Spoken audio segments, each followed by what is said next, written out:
Hello friends, welcome back to the my new video guys at my YouTube channel guys. Today friends we are going to talk about guys Realme phone Bluetooth setting guys. In this video friends I will show you guys how can you pair Bluetooth headphone with your Realme phone. Friends you want to pair guys your Bluetooth headphone with your phones by how can we pair today I will show you in this video guys. So before starting video friends first of all go and subscribe the channel guys. Click the bell icon and like the video. So friends open your phone setting to pair. First of all guys we will turn on guys our headphones. So friends turn on your headphone guys and guys on your phone setting.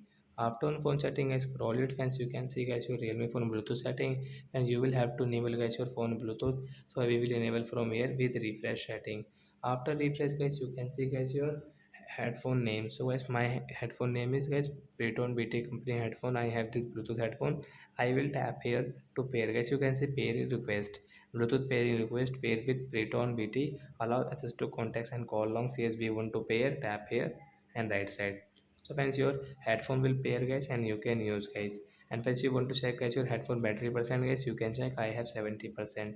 So like that guys we can pair headphones, and then we can use while operating any app, Instagram, WhatsApp, YouTube, like we can use it. So that's it guys, thanks for watching the video, bye guys.